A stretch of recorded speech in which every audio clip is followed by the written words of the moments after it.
여의도맨션 구독자 여러분 안녕하십니까, 박정호입니다. 안녕하십니까, 조피디입니다. 형님, 뉴스를 보니까 사모대출 문제가 좀 심각하다고 하더라고요. 이게 옛날에 이제 글로벌 금융위기 때처럼 이제 위험한 건지 또 사모대출이라는 건 또 뭔지 좀 이야기 좀 해주세요. 이게 요즘 국제사회에서 굉장히 큰 이슈인데 이란 전쟁 때문에 이게 좀 가려져 있어. 네. 좀 설명을 드리면 사모대출이라고 하면 어떤 거냐면 은행이 아닌 사모펀드나 자산운용회사가 고객들로부터 투자하겠다고 돈을 모아놓은 게 있을 거 아니야. 네. 그걸로 실제 주식을 투자하거나 아니면 스타트업에 투자하거나 비상장 회사에 투자하는 경우도 있지만 일부 돈은 우리도 그냥 투자가 아니라 돈을 빌려주면 안 돼? 해서 기업체들에게 대출을 해주는 게 있어. 이게 바로 사모대출이라는 거야. 은행을 거치지 않고 바로 간 거네요. 그렇지. 은행에서 대출 받는다, 우린 일반적으로 그러지만 은행이 아닌 자산운용사나 사모펀드에서 대출을 받을 수도 있거든. 그게 바로 사모대출인데 이 사모대출이 사실 그동안 규모가 굉장히 커졌어. 왜 규모가 커졌냐면 이게 글로벌 금융위기 때문이야. 글로벌 금융위기 끝나고 났더니 많은 국가에서 야, 은행이 이렇게 방만하게 대출을 해주니까 전 세계 경제가 한번 휘청하지라는 생각을 갖게 됐단 말이야. 그래서 이거 안 되겠다. 은행 대출을 엄격하게 은행의 자산 건전성을 도모하기 위해서 대출 규제를 하자 해서 바젤인이 여러 가지 기준을 뒀고 대출을 옥죄기 시작한 거야. 그랬더니만 은행 문턱이 높아졌을 거 너무 아니야. 높아졌죠. 그러면 은행에서 돈을 빌리던 회사들 중에 일부는 야, 이제 은행이 우리한테는 돈 안 빌려준다는데 이런 사람들도 있을 거고, 또 은행에서 돈을 빌려주는 게 처음부터 맡긴 사람들도 있을 거란 말이야. 그럼 이 사람들에게 이 사람들은 어디 가서 돈을 빌릴 수 있을까 고민을 하게 되는데 그때 사모대출을 이용하게 된 거야. 그러니 규제가 높아지니까 사모로 흘러갈 수밖에 없었던 사람들이 더 많이 늘어났겠지. 그러면 반대로 사모 쪽에선 왜 이런 사람들에게 은행 문턱이 높아져서 은행에서 돈 안 빌려주겠다는 사람들에게 대출을 해줬을까? 일단 이자율이 보통 고객보다 높았겠죠? 정답이야.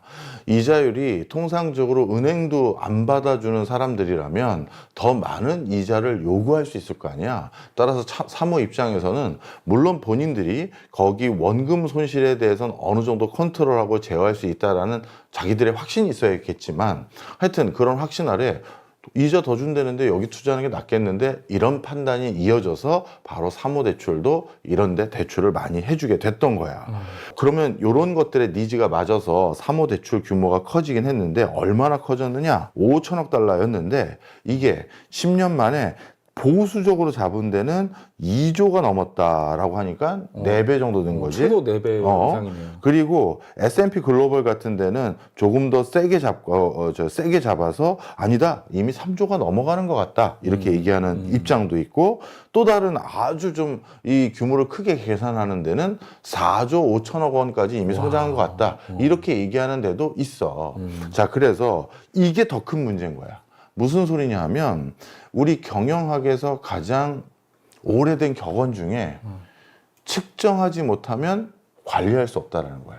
그렇죠. 그런데 지금 사모펀드 규모가 공신력 있는 신용평가 기관들 아니면 금융 관련한 전반적인 기관들이 이렇게 숫자가 크게 차이가 난다는 건 규모를 모른다는 거지. 너무 차이가 많이 나요. 그렇지. 1조 달러가 애들 장난도 아니고. 그럼 또 사모의 특성이 뭐야? 사실 은행은 준 공공성이 있기 때문에 정부나 국제사회에서 관리 감독을 하거든. 근데 사모는 명성 PD랑 너랑 나랑 셋이 돈 모아서 사모펀드를 만들 수 있는 거잖아. 네, 그렇죠. 그럼 우리가 우리 돈 가지고 투자를 하던 대출을 해주던 그거 우리가 알 일인데 왜 국가에서 이래라 저래라 합니까? 이렇게 얘기할 수 있는 여지도 있는 거 아니야. 그러다 보니까 사모는 전반적인 시장의 상황을 전부 다 파악하지 못하고 있다는 점에서 그럼 더 불안한 거지. 자, 그러면 이렇게까지 시장이 커졌는데 그럼 왜 요즘 이게 문제시 되고 있느냐? 이제 이게 문제일 거 아니야. 네, 그게 궁금했어요. 이게 이제 가장 크게 비교할 수 있는 제일 좋은 건 앞서 네가 질문한 것처럼 글로벌 금융위기 같은 거 또 터지는 거 아니냐라는 지적들이 있다, 그렇게 얘기했잖아. 그럼 그거와 비교를 해보면 되는 거지. 자, 글로벌 금융위기 때 2007년, 2008년 글로벌 금융위기가 터진 가장 큰 이유는 뭐야? 뭐 때문에? 서브프라임 사태. 맞아. 그거는 모기지 대출. 네. 주택담보대출에서 문제가 생긴 거잖아. 네. 근데 이번에도 또 대출인데 이번에는 사모대출이야. 자, 그런데 그러면 대출을 해준 금액이 얼마냐를 비교해 봐야겠지. 그렇죠. 2008년 글로벌 금융위기를 일으켰던 서브프라임 모기지 주택시장에서 주택담보대출 금액은 대략 그 당시 시장 규모가 2조 달러였어.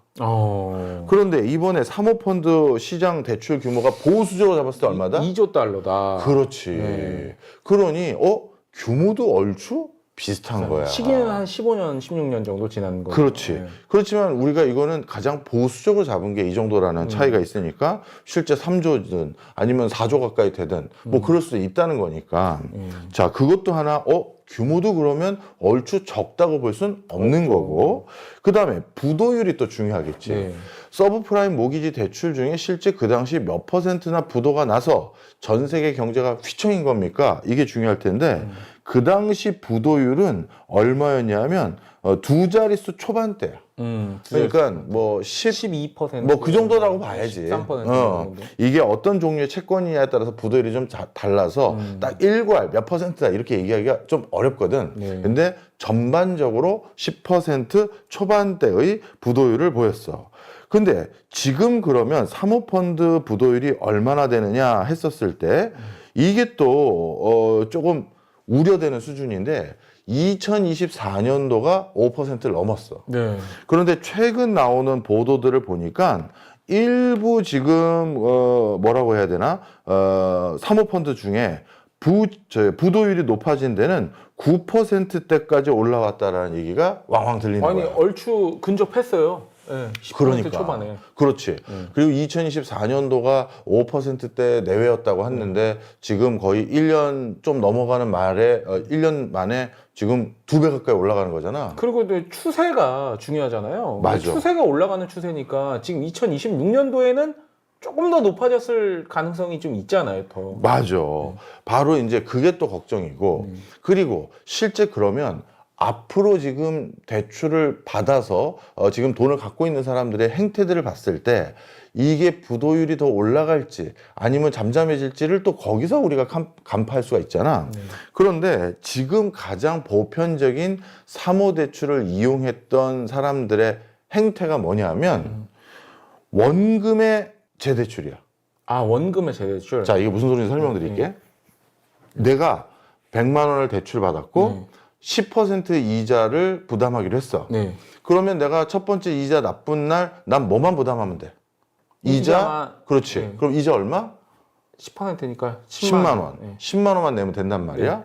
그런데 지금 어떤 상황이냐면 이자를 못 내기 시작한 회사들이 생긴 거야. 그래서 이 이자를 내가 지금 못 내니 이자도 대출 원금에 넣어버리자는 거야. 그렇게 되면은 어마어마하게 눈덩이처럼 불어나게 되는. 그렇지. 네.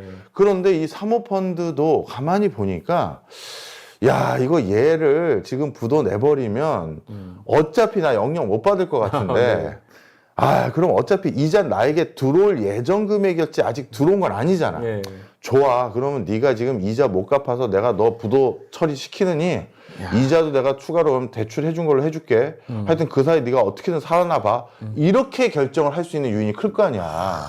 어차피 부도 내기 하면 못 받는 건데 그렇죠. 이자는 내가 추가로 돈을 준 건 아니잖아. 네. 그래서 어떻게 계약서를 다시 쓰냐 하면 100만 원 대출해주고 10% 이자로 10만 원 받기로 했는데요. 10만 원도 제가 추가로 대출해준 걸로 해서 대출 원금이 얼마? 네, 110만 원이 되는 걸로 계약을 계속 다시 쓰고 있는 사모 대출들이 늘고 있다는 거야. 야, 그거는 정말 그 폭탄 돌리기 아닙니까? 맞아. 엄발에 오줌 넣기잖아요. 맞아. 이걸 PIK 방식이라고 불러.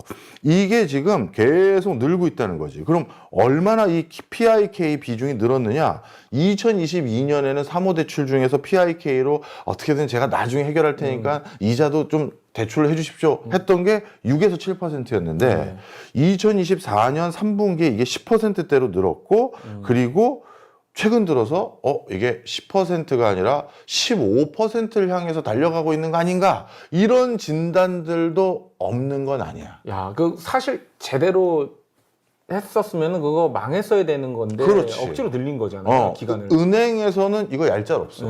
은행은 부실이 점점 커지는 거라고 생각하기 때문에 금융 당국에서 엄정 관리하니까 못하게 하는 방식인데 우리 같은 경우는 사모니 야 저거 부도해봤자 우리 원금 다 손실인데 받기로 한 이자도 지가 대출 받아간 걸로 해서 나중에 한번 갚아보겠다는데 기회를 주자. 우린 그럴 수도 있잖아. 그러니 이거는 사모니까 가능한 방법이라고. 그래서 이게 바로 또 한 가지 문제가 되고 있는 게 있고 그 다음에 코브라이트가 확산되고 있어. 네, 코브라이트. 이게 뭐냐면 대출 계약 조건 완화로 해서 채무 악화를 조기 감지하거나 통제하기가 어려워지고 있다라는 거야. 자, 이것도 무슨 소리인지 설명을 해줄게. 이 사모대출 시장이 자꾸 커지니까 이제 뭐가 문제가 또 됐냐면 이제 은행이 아니더라도 다른 데서 돈 빌려주겠다는 한 군집이 생긴 거야. 사모펀드와 자산운용사가. 그래서 A를 갔어. 그랬더니 빡빡하게 구는 거야. 아, 은행에서 대출 못 받으셔서 여기까지 오신 분이잖아요. 이자는 얼마 주셔야 되고요. 그리고 거기에 있는 거 뭐 하시는지 제가 다 관리 감독해야 되니까, 이거 뭐 저한테 정례적 보고하시고, 그리고 사무실도 저희 그 자산운용사 근처로 이전하시고, 뭐 이렇게 그런 식으로 관리를 했거든? 그랬더니만, 이제 우리 둘이 돈 빌리러 간 그 사장들이야. 아, 됐습니다. 뭐 여기 뭐 사모대출이 요즘 여기만 해주는 줄 알아? 야 가자 영중아. 저쪽은 사무실 이전해서 옆에 오라고 하는 이런 갑질도 안 하고 뭐 매주 보고하라고 이런 얘기도 안 하고 몇 년치 뭐 재무제표 뭐 제출할 필요도 없고.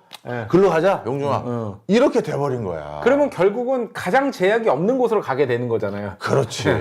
그리고 여기도 사모대출로 일정 부분 비즈니스를 해서 이 사모펀드를 계속 더 증식하려고 했는데 다른 데서 규제를 완화해 주니까 나도 계속 높은 규제를 유지하기가 어려워지는 거지. 그러다 보니 실질적으로 이미 이게 부도나 다름없다라고 본인들이 카운트하거나 그 확인한 것보다 실상은 더 클 수 있다는 거야. 이게 이거 규제라고 표현할 수도 있지만 어떻게 보면 안전망이라고 표현할 수도 있는 거잖아요. 그러니까 점점 안전망이 없어지는 거네요. 그렇지. 사모 스스로도 자기 돈이니까 뭔가 안전망을 스스로 구축하던 그 나름 맥락들이 있었는데 그걸 서로들 낮추다 보니까 경쟁을 하다 보니까 저쪽 애가 갑자기 우리 실사 갈 권한도 없고 툭 주면서 뭐 이번 달에는 얼마 매출 올렸어요. 그러니까 언제든 갚을 수 있어 했는데 그게 다 뻥인지 아닌지 어떻게 하냐고. 그러니까. 그래서 실제 부실로 이어질 숫자의 기업들이 더 많은지 적은지도 이 코브라이트 이게 완화되면서 이게 쉽게 확인이 되겠느냐 이런 지금 우려를 하고 있는 거라는 거지. 자, 그러면 여기까지만 들어봐도 이거 상당히 문제가 심각해지려면 심각해질 수 있다는 생각이 들지. 왜? 글로벌 금융위기 때와 대출 규모는 엇비슷하거나 그 이상이고 부도율도 지금 턱 밑까지 쫓아왔고 그리고 실제 어떤 면에서는 더 우려가 심각하냐 하면 글로벌 금융위기 때는 그래도 우리로 따지면 금감원에서 다들 오세요 하고 은행 장부 다 실사 들어가 그래서 금감원에서 나왔습니다 딱 하고 그 사원증 딱 보여주고 검사 딱 한단 말이에요. 사모는 그럴 권한이 없어. 그렇죠. 그러다 보니까 이 사모펀드에서 네가 뭔데 우리들 돈 가지고 우리가 했는데 뭐라고 해 이럴 수도 있다라는 거지. 거기에 또 PIK 방식으로 해서 또 이자까지 이제 속된 말로 이제 엎어치기라는 말 많이 하잖아요. 그렇지, 맞아. 네, 엎어치기 해가지고 또 다시 대출 일으키고. 이거 너무 심각한데요. 맞아. 그 다음에 일반적으로 은행에서 대출을 했을 때 대출을 해줄 때 얼마까지 대출을 해줄 수 있을지 이 사람에겐 신용을 얼마까지 부여할지를 국제적으로 다 통용되는 룰에 의거해서 그런 모델에 의거해서 대출을 해주거든. 근데 그 모델로는 나에게 대출이 안 나오는 사람들이 사모를 간 거 아니야. 네, 그렇죠. 그러면 사모는 그럼 도대체 저 사람에게 얼마까지 대출해 줄지 그 기준을 뭘로 따집니까? 요즘은 전 세계에서 제일 똑똑한 애들이 사모펀드에 다 있었다 해도 과언이 아니거든. 그렇죠. 근데 걔네들은 뭘로 하느냐? 금융 당국에서 하고 있는 그런 모델 기법을 사용하는 게 아니라 그런 시가를 평가하거나 이런 걸로 하는 것이 아니라 자체적인 비즈니스 모델이나 사업성을 측정하는 그 모델을 기반으로 대출을 해준 거야. 이것은 그 모델이 무조건 잘못됐다는 얘기는 아닙니다, 여러분. 국가는요, 금융은 가장 안정적이어야 되는 산업이기 때문에 뭔가 사업성을 측정하고 신용등급을 평가하는 여러 잣대들 중에 어떤 걸 가져다 쓰겠어? 가장 안전하고 보수적인 걸 갖다 쓰지. 그렇죠. 그걸 갖다 썼기 때문에 은행은 문제가 없고 금융 시스템은 웬만하면 문제가 없는 거예요. 근데 3호는 그 안전한 잣대가 아닌 적극적인 잣대를 쓴 거니까 이 잣대는 어떨 때는 허수들이 많단 말이야. 그리고 규모가 작으면 이 안정적인 제도 안에서 좀 희석되는 효과가 있을 텐데 규모조차도 엄청나게 커졌잖아요. 맞아.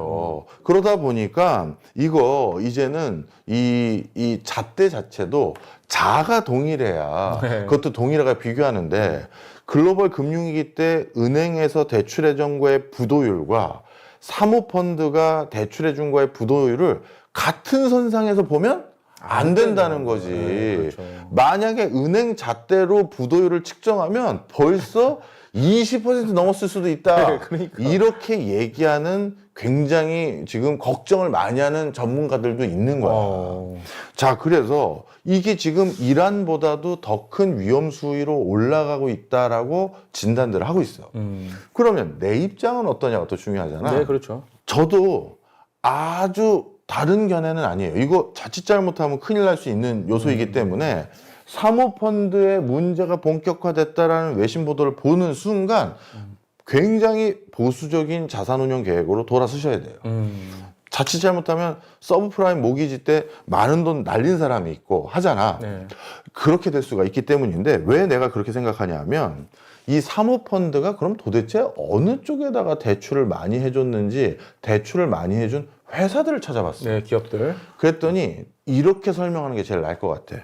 소프트웨어 IT 기술 회사들이야. IT 기술 회사들. 자, 왜 소프트웨어 회사들인지 설명을 해주면 소프트웨어 회사들은 본인들이 지금 시설 투자를 더 많이 해야 될 시점에 있었거나 더 많은 인력이 필요해야 되는 회사들이 있는데 본인들은 무형자산을 가지고 사업을 하는 애들이잖아. 예를 들어서 정유회사라든가 건설회사라든가 부동산 개발회사들은 실물자산으로 빌딩, 토지 뭐 이걸 잔뜩 가지고 있어요. 실체가 있어요. 맞아. 네. 그러다 보니까 은행 가면 대출이 쏙쏙 나와. 네. 그런데 소프트웨어 회사들은 너랑 나랑 이상한 소프트웨어를 개발했어. 네. 근데 두 분이 뭘로 저한테 대출을 받으러 오셨죠? 이 앱이요. 하면 비전입니다. 이 앱과 저희의 비전입니다. 네. 아니면 저희 구독자입니다. 자산 평가가 잘 안 되는 거지. 네. 그래서 이 소프트웨어 관련한 회사들이 대거 대출을 쉽게 받을 수 있는 곳으로 달려갔던 데가 사모대출인 거야. 사모대출. 그런데 사모대출에 그 세계적인 스마트한 애들은 이거 옥석을 내가 모델링 잘 선택해서 잘만 가려주면 어떤 일이 있냐면 소프트웨어로 요즘 뭔가 개발해서 소비자들에게 제공하는 회사들은 또 다른 표현으로는 구독 경제야. 그렇죠. 구독 경제라는 건 뭐야? 매달 입금이 되는 거야. 그렇죠. 예를 들어서 구독자가 이번 달에 5,000명 더 늘었습니다. 10,000명 더 늘었습니다. 하면 그 구독자들이 탈퇴 안 하면 계속 쌓여가는 거거든. 캐시카우죠. 그렇지. 그러니까 이 캐시카우들이 나오는 회사들이니 대출을 옥석만 잘 가려서 주면 야 이거 투자금의 뭐 10배, 100배 뭐 아니지. 대출을 해준 거니까 회수가 어렵지 않다라고 그러는 거지. 그렇죠. 어차피 지금 이 시기열로 그 구독자가 늘면 우리 이자 감내하고도 남겠는데 이런 식의 어떤 모델로 투자를 해준 거야. 그런데 무슨 문제가 생겼느냐? AI 때문에 그 소프트웨어를 어떤 애들이 두 명이 손쉽게 비슷한 걸 개발할 수 있게 됐어. 그렇죠. 그러니 이 소프트웨어 회사들이 실제 뭐야? 우리는 3년 동안 이거 개발하려고 수백 명, 아니 수십 명을 고용해서 했는데 갑자기 AI한테 글로 몇 잘 써주면서 야 저거 봤지? 저 비슷한 거 좀 해봐. 하면 뚝딱해서 비슷하게 하려고 하고 야 이 고객 이탈률이 심해진 거야. 그 우리 뭐 작년 재작년에 그 딥시크 나왔을 때 엄청 충격이었잖아요. 뭐 그런 것처럼. 맞아. 그리고 또 하나가 소프트웨어 회사들은 본인들이 자체적으로 하는 사업이 반석에 오르기 전까지 고정비를 충당하기 위해서 간간히 다른 회사들의 하청을 받아서 아니면 국가 사업을 용역받아서 하기도 하거든. 기술은 있으니까. 그렇지. 그래서 야, 이번 달에는 구독자가 많이 안 늘었는데 국가 사업 우리가 뛰어들어서 거기에서 돈 번 걸로 대출 이자도 갚고 우리 월급도 받아가자. 이런 결정을 하는 거란 말이야. 그런데 요즘 소프트웨어 개발 회사에게 개발해달라고 할까? 아니면 AI에게 해달라고 할까? 그것까지 치명상을 받게 된 거야. 그러다 보니 지금 대출이 가장 많이 일어난 분야 1등이 소프트웨어 개발 회사라는 점을 봤을 때도 사모대출의 부실 규모에 대해서 더 큰 우려를 할 수밖에 없다. 그다음 두 번째가 사모대출이 또 대출을 많이 해줬던 분야가 어디냐면 헬스케어하고 생명과학이야. 이거는 1상, 2상, 3상 우리 이거 다 거칠 때까지 15년 이상이 걸린다고. 그렇죠. 그러면 은행 입장에선 야, 이걸 내가 지금 대출해줘서 회수가 될지 안 될지를 15년 뒤나 알 수 있다? 이건 담당자가 주저되는 수밖에 없는 요소야. 담당자 정년퇴임하고서 결과 나올 것 같은데요. 맞아. 그러다 보니까 그런 부분에 대해서 의구심이 있다 보니 은행 대출이 안 돼서 사모로 간 것도 있고 또 요즘은 헬스케어와 생명과학도 뭐냐 하면 일종의 구독 서비스야. 내가 계속 어떤 약을 투여해야 되고 어떤 계속 내 몸을 체크해야 되는데 그거를 그 의료 바이오 벤처 기업이 제공해준 앱과 연동되거나 이것도 소프트웨어 개발회사 비즈니스 모델이 비슷하잖아. 바로 그런 맥락에서 이것도 아까 말했던 AI 때문에 유사한 회사가 쉽게 생겨지고 뭐 이런 맥락들이 있고 또 이 신약 개발까지 15년 동안 너희 어떻게 버틸 건데 아유 저희와 같은 이런 약 개발하거나 바이오 헬스 서비스 구축하는 앱 만들려는 회사들이 많은데요. 저희는 그런 데다 가끔 용역받아서 저희가 만약에 구독자가 안 늘면 그 개발해주고 받은 돈으로 대출이자 갚겠습니다. 네. 용역이 안 들어오네. 용역이 안 들어오는 거야. 그러니 이것도 두 번째 군집도 AI 때문에 사모대출이 부실화될 가능성이 또 높아진 거지. 그래서 정리를 하자면요. 세 번째까지도 얘기해 볼게. 세 번째는 비즈니스 서비스야. 인사, 회계, 컨설팅 이런 거를 B2B로 서비스를 제공하겠다는 거야. 이것도 구독 서비스. 그렇죠. 이것도 그런데 똑같이 아유, 구독자 안 늘면 용역 받아서 한데 용역이 안 들어와요. 자, 그러니 정리하겠습니다.